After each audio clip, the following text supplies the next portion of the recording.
Germany is definitely not for everyone. I love living here, but there are a few things that you should know before moving here. One of the loudest complaints of foreigners when moving to Germany is that the Germans are rude. They are insular, unwelcoming, and hostile. Finding and making friends here is an impossibility. Small talk is uncomfortable, and communication in general is direct, blunt, and not enjoyable. But is this really true? And if so, what is to be done about it? Well, yes and no. There is an element of truth to this, but it's not as black and white as you think.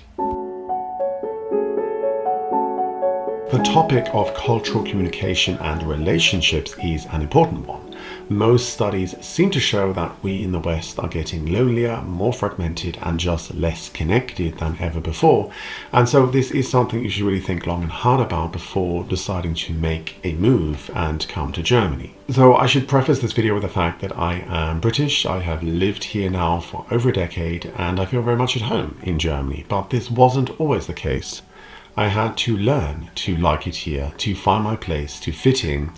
And if you want to move here too, you will have to make adjustments. Just go onto any online forum or read opinion polls on this topic and you will understand what I'm talking about. In fact, when I have brought up this topic in the past, I get many comments from Germans themselves telling me that it's not actually a problem for foreigners. Germans themselves also struggle to make friends here. Germans don't do casual friendships. It's like there's this invisible barrier, and I'm going to get on to a different perspective in just a minute, but before I do, I have to give you the perspective from the Anglosphere.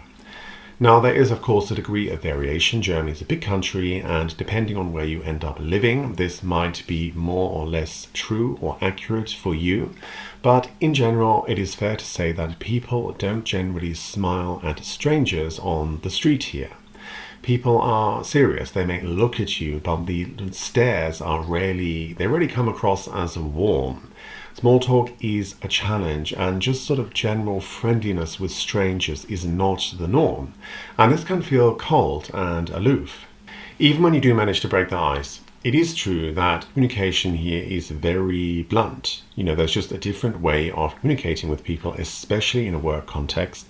It is very normal to be told that you are doing it wrong, that you have a problem with your thinking, that you are inexperienced, you don't know what you're doing, and that you should let someone else show you how to do it right. Now, I don't want to overgeneralize here because my current position is not like this at the moment, but I have had a lot of experience in the German workforce with finger pointing and scapegoating. People certainly don't hold back when it comes to telling you that you're doing something wrong.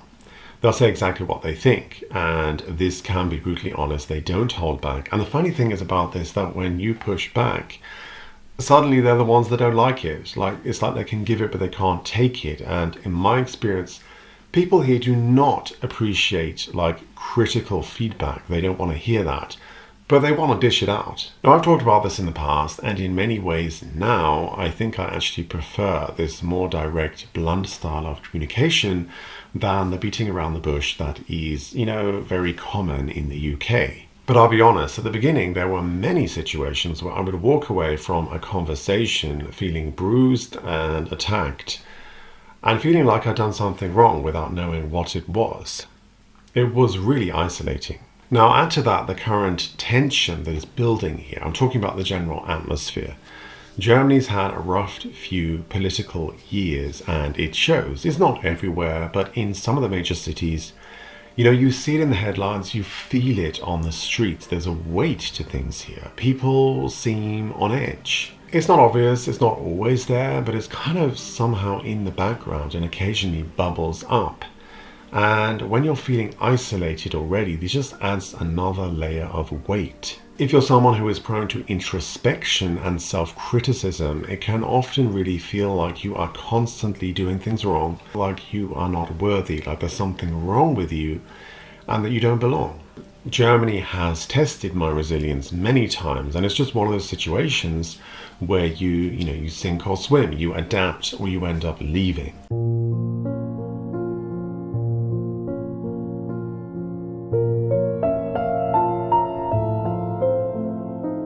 But before we get too depressed, I would like to offer a different perspective. And this is what I find so fascinating about culture and communication, because all of these things that I found rude and offensive and isolating, that kind of communication, those very traits, is what bonds people together here.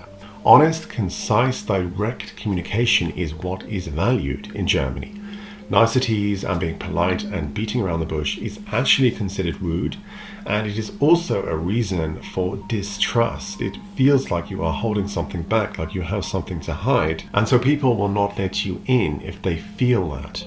The first shift that took place for me was getting a proper grasp of the language. Slowly, as I started to pick up things here and there, my perspective began to shift. The most important step in integrating when moving to a new country is to learn the language. Like, this will not only make your life easier and more enjoyable, it will actually open up a window to a new perspective, a new worldview, a new way of thinking. And this is something that your upbringing and your conditioning and your education up until this point cannot give you.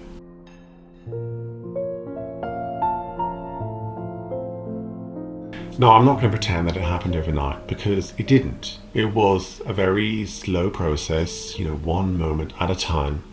Like the first time I had a proper conversation with someone here, it wasn't like just a hello, how are you? It was like we really connected on a deep level and had a proper conversation.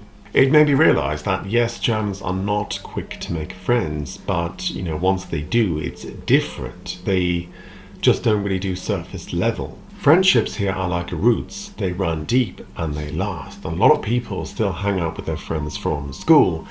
There's so much shared history. This is another reason why it's actually very difficult to penetrate these circles. And I think that's what people mean when they say the Germans are insular and unwelcoming. They're not doing it intentionally. It's just that they already have quite, deep set, long-lasting friendships. And they're not open to just sort of some, expat who's going to be here for 1 year. They don't see the value in investing in that person, and so they won't really make an effort to connect. Germans tend to say exactly what they mean without wrapping their statements in layers of diplomacy or euphemism, and it might surprise you to know that this is actually valued here. Directness in German culture is not seen as a lack of civility, but a direct reflection of cultural values such as honesty, efficiency, and just respect for other people's time. Germans often view small talk and politeness as insincere and inefficient and just generally a waste of time. And this is really very strongly ingrained in the culture, and you're not going to be able to change this. There's no way you're going to be able to change culture that has roots set hundreds of years ago, and so it's very important to understand where this is coming from so that you can adapt and fit in. It's not going to happen the other way around. Now, if you want to actually go a level deeper and work out why this is, German cultural norms are heavily influenced by Enlightenment ideals. Thinkers like Immanuel Kant championed reason, moral duty, and truth as virtues to be upheld. And the general idea behind this is that it is preferable to state the truth even when inconvenient, even when this will make you unpopular and, disagreeable and not very likable. Then you have influences like the bureaucratic systems of the Prussian state and the Industrial Revolution.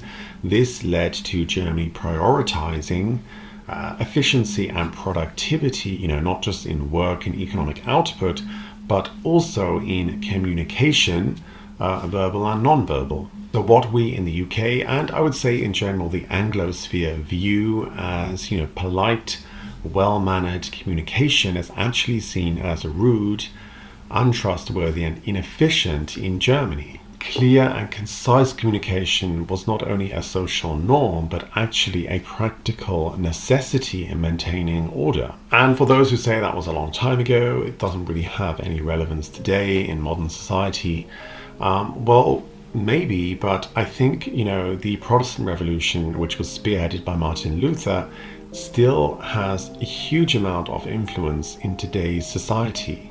Lutheran theology emphasized individual responsibility, moral uprightness, and simplicity. These principles align with the broader cultural tendency towards straightforwardness and open and honest communication, as opposed to the flowery, sort of performative politeness found in the UK. Germany's experiences during and also after the Second World War also contributed to this culture of direct bluntness. The devastation of the wars really forced the population to confront harsh realities and rebuild under really challenging circumstances. And unlike many other countries, Germans were really forced to face the horrors of war directly and really process through what had happened as a society. The rebuilding of Germany after World War II again focused really on efficiency, on practicality, on utility, on getting things done, and not just through action but also through communication, through being very direct, open and honest about what you wanted and how that was meant to be achieved. If you're from the UK or North America, you might think that Germany is culturally pretty similar and you won't need much time to adjust. And yeah, there are certain aspects which are quite similar, but the longer I spend here, the more the differences become apparent. I didn't realize it at first, but those blunt, direct conversations, that's actually a sign of trust. Like that's them letting you in, showing you their true selves without any kind of performative facade baked over the top of who they really are. And once I understood this, it became much easier to navigate social relationships here. It's still not always easy, but there are certain cultural traits or tendencies that I can just ignore without feeling personally attacked or offended. The important thing is that you know where you stand, which is not necessarily the case in the UK. Now, this is a bit too big for the scope of this video, but much of the social norms in the UK are still heavily influenced by the Victorians from the 19th century. This sort of stiff upper lip, this keep calm and carry on, this emotionless, sort of strong man in the face of adversity. This has been and still is associated with resilience and strength. And while it might have been a very useful and apt response to times of war and imperialistic expansion, it does seem now a little bit like a culture of emotional repression, with only one outlet, which is generally humor, and that in the form of self-deprecating sarcasm.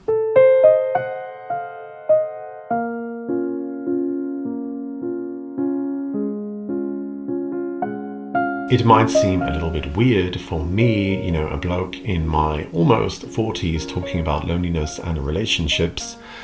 However, it is really alarmingly normal for men in their 30s and 40s and 50s and beyond to have literally no friends or very few social contacts. I think most people would probably prefer the everyone gets along, easygoing attitude that the Anglosphere is known for. But that has its challenges as well. I think it is only once you spend a bit of time outside the UK that you realize just how repressive the culture is. And I'm not bashing the UK here. I do understand that repression also can create beautiful things like amazing music and comedians and humor and art and culture. But in terms of relationships, it is not always the best to paper everything over with polite niceties.